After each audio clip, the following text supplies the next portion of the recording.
अस्सलामु अलैकुम मेरे अजीज दोस्तों। रजब का चांद नजर आते ही हिंदुस्तान की फिजाएं बदल जाती हैं। हवाओं में एक अजीब सी खुशबू, दिलों में एक अजीब सी तड़प जाग उठती है। हर रास्ता, हर सड़क, हर ट्रेन मानो एक ही मंजिल की तरफ जा रही हो, और वो मंजिल है अजमेर शरीफ। सुल्तान उल हिंद अता ए रसूल ख्वाजा मोइनुद्दीन चिश्ती रहमतुल्लाह अलैहि का उर्स। यह सिर्फ एक तारीख नहीं, यह रूहों का एक मेला है। यहां बादशाह अपनी पगड़ी उतार कर आते हैं और फकीर अपनी झोली फैलाकर। लेकिन जरा एक पल रुक कर सोचिए, हम इतनी दूर से सफर करके वहां क्यों जाते हैं? सिर्फ उस सुनहरी जाली को चूमने, या मन्नत का धागा बांधने, या सिर्फ देग का तबर्रुक खाने? नहीं मेरे दोस्तों, अगर हमारा मकसद सिर्फ यही है तो हमने ख्वाजा को पहचाना ही नहीं।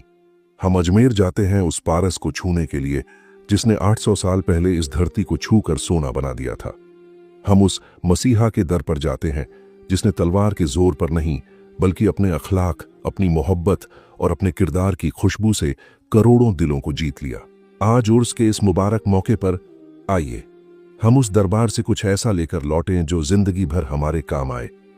आज हम ख्वाजा गरीब नवाज रहमतुल्लाह अलैहि की वो जिंदगी बदल देने वाली तालीमात सुनेंगे जो मुर्दा दिलों को भी जिंदा कर देती है। आज हमारा हाल क्या है? हम अपनी पेशानी पर नमाज का निशान तो बना लेते हैं, तस्बीह के दाने भी घुमाते रहते हैं, लेकिन हमारे दिल सख्त हो चुके हैं। हमारे पड़ोस में कोई यतीम रो रहा है, उसकी हमें खबर नहीं।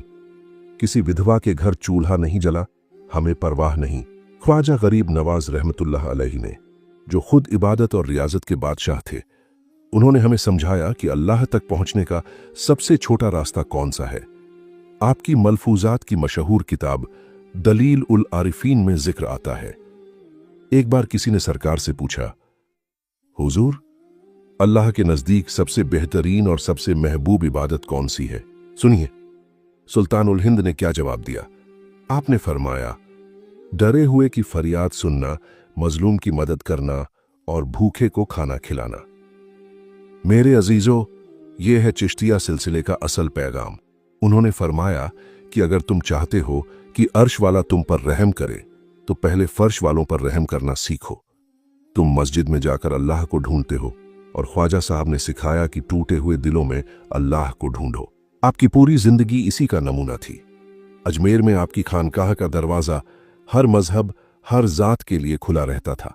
जो भी आता उसे पहले खाना खिलाया जाता, उसकी जरूरत पूरी की जाती, और फिर दीन की बात की जाती। आज अगर हम अपने दिलों का सुकून खो चुके हैं, तो उसकी वजह यही है कि हमने दूसरों का दर्द महसूस करना छोड़ दिया है। जिस दिन आप किसी गरीब के चेहरे पर मुस्कुराहट लाने का जरिया बन जाएंगे, समझ लेना आपकी सबसे बड़ी इबादत कबूल हो गई। यही गरीब नवाजी है।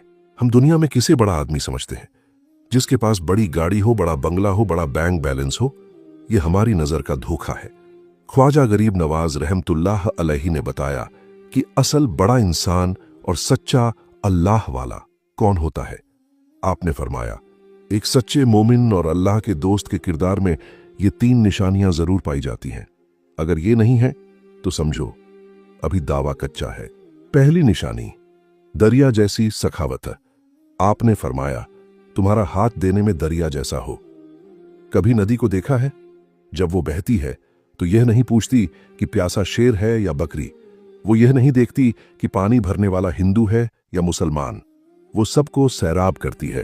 ख्वाजा साहब सिखा रहे हैं कि जब तुम किसी की मदद करो तो उसका मजहब, उसकी जात या अपना पराया मत देखो। बस यह देखो कि वो अल्लाह का बंदा है और जरूरतमंद है। दूसरी निशानी, सूरज जैसी शफकत। आपने फरमाया, तुम्हारी मोहब्बत सूरज जैसी हो। जब सूरज निकलता है तो अपनी धूप महल पर भी बराबर डालता है, और गरीब की झोपड़ी पर भी। वो किसी से भेदभाव नहीं करता। ऐ मोमिनो, अपने दिलों से नफरत निकाल दो। हर इंसान से, चाहे वो किसी भी फिरके या मजहब का हो, मोहब्बत और नरमी से पेश आओ, क्योंकि नफरत शैतान का हथियार है और मोहब्बत औलिया का हथियार है।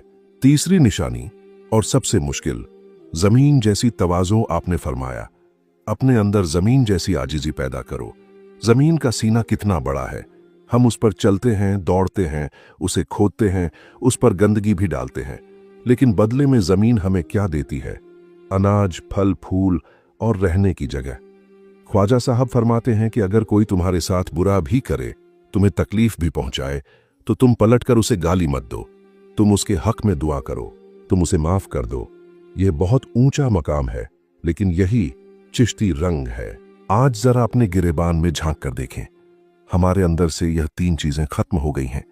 इसीलिए हमारी दुआओं में असर नहीं रहा और हमारी जिंदगियों से बरकत उठ गई है।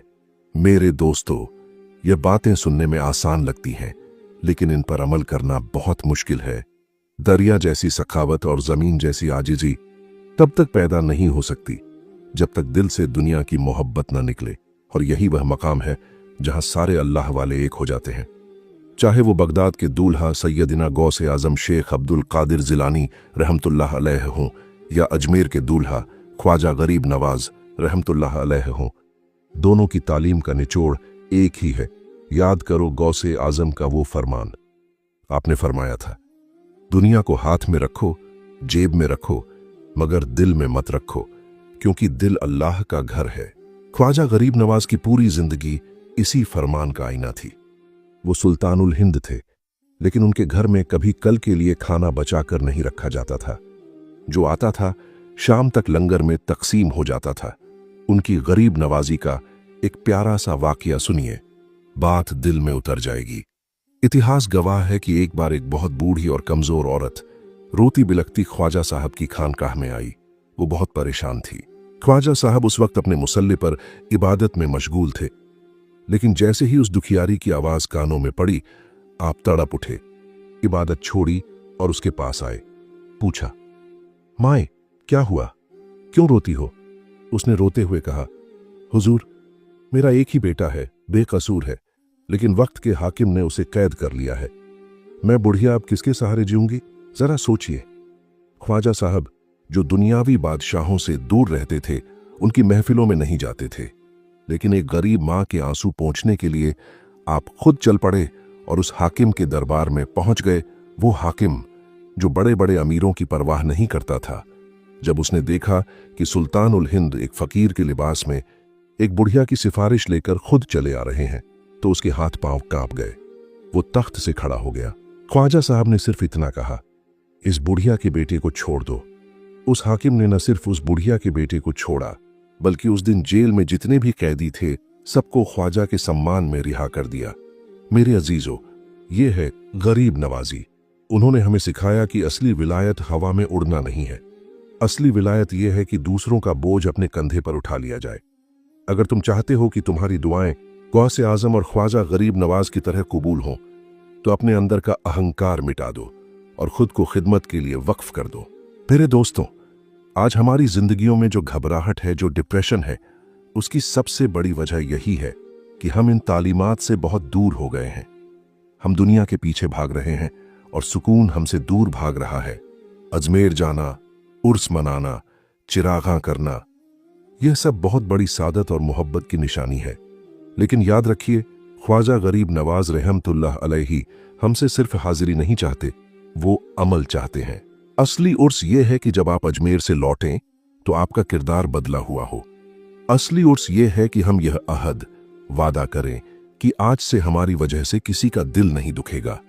हम अपने अखलाक को इतना ऊंचा करेंगे कि हमें देखकर कोई गैर भी कहे, अगर ये ऐसा है तो जिसे ये मानता है वो कैसा होगा। आइए इस मुबारक मौके पर हाथ उठाकर दुआ करें। है अल्लाह, सुल्तानुल हिंद के सदके में हमारी टूटी फूटी हाजिरी को कबूल फरमा। ऐ मालिक, हमारे दिलों से नफरत की गंदगी को साफ करके उसमें अपनी और अपने हबीब की मोहब्बत भर दे। हमें ख्वाजा के बताए हुए रास्ते पर चलने की, गरीबों का सहारा बनने की तौफीक अता फरमा। जो परेशान हैं, बीमार हैं, कर्जदार हैं, आज इस उर्स के मुबारक मौके पर सबकी बिगड़ी बना दे। सामीन या रब्बुल आलमीन। मेरे अजीजों, अगर आपने इस वीडियो को यहां तक सुना है तो यकीनन ख्वाजा के पैगाम ने आपके दिल पर दस्तक दी है। यह सिर्फ एक वीडियो नहीं थी, ये एक बुलावा था अपनी रूह को जगाने का। आज कमेंट बॉक्स में सिर्फ वीडियो की तारीफ न करें, बल्कि एक वादा करें। लिखें, इंशाअल्लाह मैं बदलूंगा, या सिर्फ लिखें या गरीब नवाज और अपनी हाजिरी लगाएं। हमें जानकर खुशी होगी कि इस रूहानी सफर में हम अकेले नहीं हैं। ऐसी ही और रूहानी तालीमात और औलिया किराम के वाकयात सुनने के लिए अपने इस चैनल